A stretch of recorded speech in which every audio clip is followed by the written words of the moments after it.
Suvendu Adhikari is the main target. Special ভাবে 2-3 জন IPS কে দায়িত্ব দেওয়া হয়েছে ওদেরকে সাপোর্ট করার জন্য, যার ব্যাপারে বিরুদ্ধে আমাদের শুভেন্দু বাবু বেশি মুখর থাকেন, ওদেরকে দায়িত্ব দেওয়া আছে।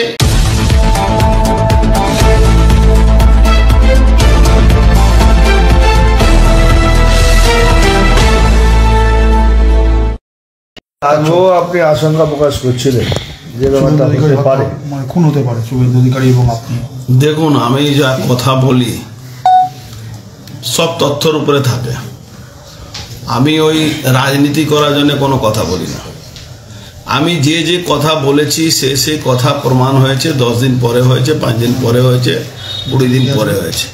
Suvendu Adhikari is the main target. Trinamool কংগ্রেসের জেহাদি সংগঠন, তৃণমূল কংগ্রেসের বকলমে যতগুলো বাংলাদেশে জেহাদি সংগঠন আছে তার সংরক্ষক হিসাবে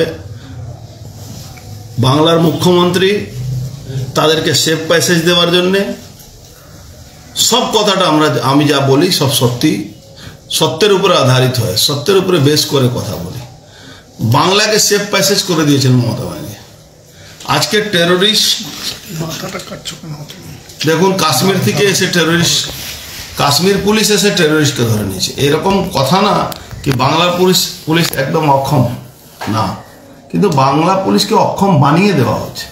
বাংলা পুলিশের কাজ কি? বাংলা পুলিশের কাজ হলো যে বিরোধী রাজনীতি করবে তাকে মিথ্যা মামলায় ফাঁসাও, তাকে জেলে ঢুকিয়ে দাও, তার নামে ভুল মামলা দাও, তাকে ফাঁসানোর চেষ্টা করো। এর উপরে এই বাংলা পুলিশ কাজ করে। যে দেশকে কম্প্রোমাইজ করছে, যে রাজ্য যেখানে দেশের উপরে থ্রেট আছে সেখানে উনি রাজনীতি করে বিএসএফকে কাজ করতে দেন না, বিএসএফকে ধমকান।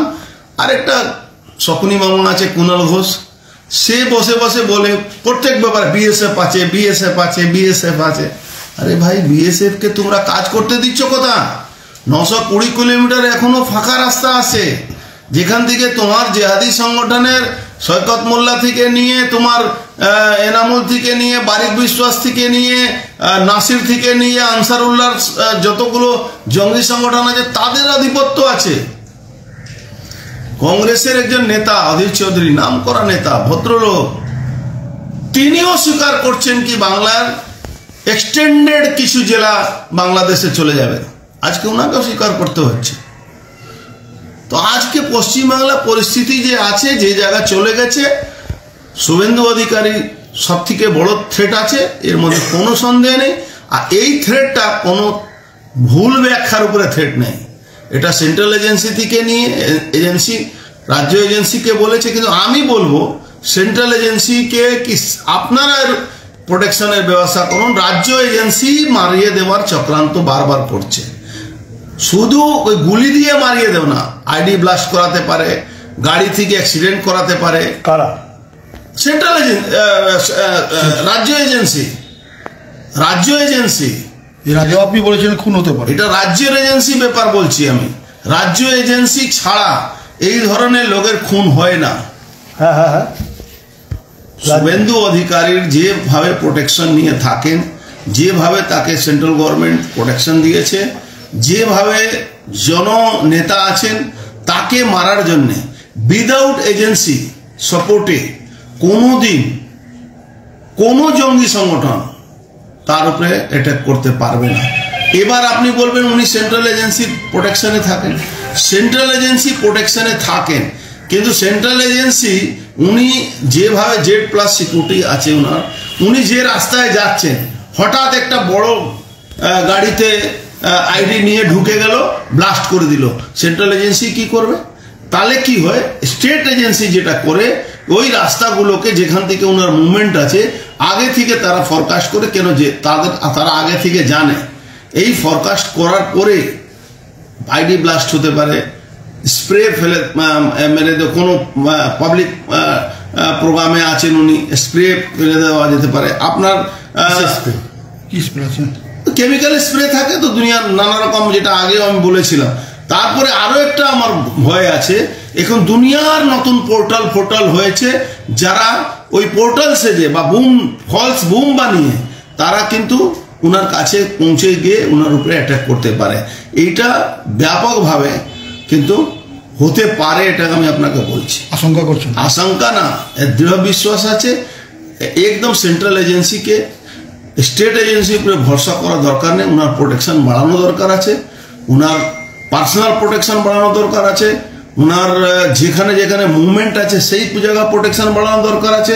কিন্তু একমাত্র এখন এই মুহূর্তে 2026 ইলেকশনের আগে যদি মমতা ব্যানার্জি শুভেন্দু অধিকারকে মারিয়ে দিতে পারেন, তাহলে মমতা ব্যানার্জি পগারা হয়ে যাবে।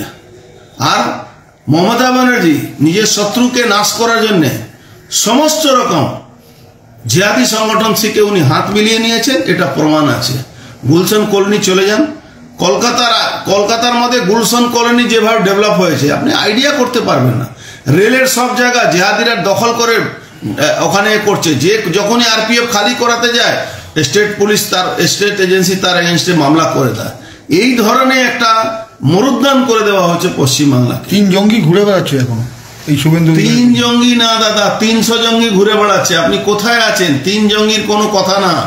3 জঙ্গি তো টার্গেট নিয়েছেন। আপনি দেখুন, এই ব্যাপারটা আপনারা অত গবেষণা করেন না, আমরা এই নিয়ে খুব গবেষণা করি।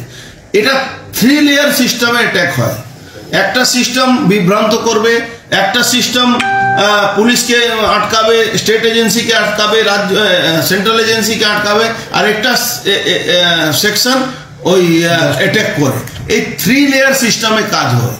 এটা আপনি ভাববেন না কি একটাকে ধরে নিলেন তাহলে অন্য অ্যাটাক করবে না, এটা কিন্তু ভুল ধারণা হয়। এই জন্য বলছি সেন্ট্রাল গভর্নমেন্টকে এর উপরে বিশেষ নজরদারি দরকার আছে।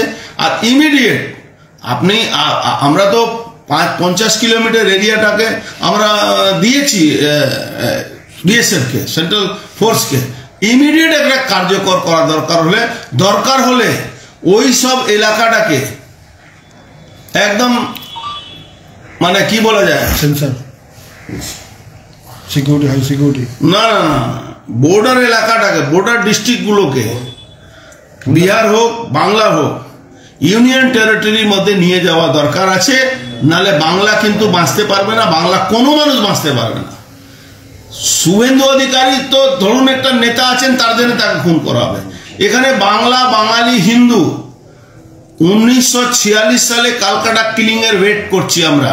কবে মমতা ব্যানার্জির নেতৃত্বে এই জেহাদি পুলিশের মধ্যে জেহাদি ভরে গেছে। আপনি দেখুন না, এই জাস্ট আমাদের এলাকা প্রিয়ঙ্কু পান্ডের বাড়িতে কারা কারা পুলিশ গিয়েছিল, কিভাবে তাদেরকে হারাস করার চেষ্টা হচ্ছে। যেখানে কোনো মামলা নেই সেই জায়গা মামলা দিয়ে দেওয়া হচ্ছে। তো এইরকম স্টেট এজেন্সির মধ্যে জেহাদিদেরকে ঢুকিয়ে দিয়ে সিভিক ভলান্টিয়ারের নামে তারা ঢুকে গিয়ে পাসপোর্ট জালি বানাচ্ছে, আধার কার্ড জালি বানাচ্ছে, ফলস সব রকম ব্যবস্থা আছে। আপনি দেখুন না, ব্যারাকপুরেই তো, ব্যারাকপুরে একটা কাউন্সিলর পাকিস্তানি নাগরিকদেরকে, ওখানে পাকিস্তানি ভরে গেছে পাকিস্তানি। ও রেডিমেড সার্টিফিকেট ব্যারাকপুর পৌরসভা, টিটাগড় পৌরসভা থেকে তাদের সার্টিফিকেট দিয়ে দেওয়া। রাজ্য গোয়েন্দাদের কোনো হেলদোল নেই কেন? রাজ্য গোয়েন্দা ফ্যান্সি ডিলের পাচার করার কাজ আর ড্রাগস পাচার করার কাজ ছাড়া কোনো কাজ নেই। স্টেট এসটিএফ এর কাজ এই দুটো আছে, আর কোনো কাজ নেই। আর মাঝে মাঝে 2-3টা অস্ত্র নিজের লোককে দিয়ে ধরিয়ে দেয়, ওখানে পেপারে মিডিয়াতে আসবে, আর 10 দিন পরে ছাড়া যাবে, তখন আপনার পেপার মিডিয়ারা কেউ। 26 তারিখ পর্যন্ত দিয়েছে, মানে আগামীকালের মধ্যে একটা মানে হামলা হতে পারে। আপনি ভুল করছেন। যে টাইম ডেট দেওয়া হয় সেই টাইম ডেটে কিচ্ছু হয় না। ওটা হবে, আমার যেটা ধারণা, আমি প্রথমে বলেছি, গাড়ি থেকে আইডি ব্লাস্ট করানো হবে। কার? শুভেন্দু অধিকারীর উপরে যে অ্যাটাক হবে, সে আইডি ব্লাস্ট সব থেকে বেশি সম্ভাবনা আছে। ওনার মিটিংয়ে ব্লাস্ট করানোর সম্ভাবনা বেশি আছে। আর পুরোপুরি স্টেট এজেন্সি তাকে সাপোর্ট করবে, আপনি দেখে নেন। এর জন্য স্পেশালভাবে 2-3 জন আইপিএসকে দায়িত্ব দেওয়া হয়েছে ওদেরকে সাপোর্ট করার জন্য, যার ব্যাপারে বিরুদ্ধে আমাদের শুভেন্দুবাবু বেশি মুখর থাকেন। ওদেরকে দায়িত্ব দেওয়া আছে এই নেগোসিয়েশন বা এই সেফ প্যাসেজ বানিয়ে দেওয়ার জন্য। এই রুটটা নিয়ে বললেন না কিছু? কি শুভেন্দু অধিকারী যে রুটটা বলে, যে ওই রাস্তাটা, যে রাস্তা বাংলাদেশি জঙ্গিরা ঘুরে বেড়াচ্ছে, ওই রুটটার নাম কি হয়? বাসন্তী এক্সপ্রেস। দেখুন, বাসন্তী এক্সপ্রেস হোক, দেখুন দক্ষিণ 24 পরগনা আর মিদনাপুর, ওনার এই রুটটা তো নদীর রুট আছে, যে কোনো সময় যে কোনো জায়গায় লোক মুভমেন্ট করতে পারে। আর নদী রুটে তো অত কোনো নজরদারিও থাকে না। তো দেখুন, ওনাকে অ্যাটাক করা, আমি বললাম 3 টিয়ার সিস্টেমে অ্যাটাক হওয়ার সম্ভাবনা ওনার উপরে আছে। আপনি দেখবেন যত হাই পাওয়ার সিকিউরিটি যারা থাকে তাদের একটা সিস্টেমের মধ্যে অ্যাটাক করতে হয়। সেই অ্যাটাকটা পরিকল্পনা, বেশিরভাগ পরিকল্পনা আছে আইডি ব্লাস্ট করানো।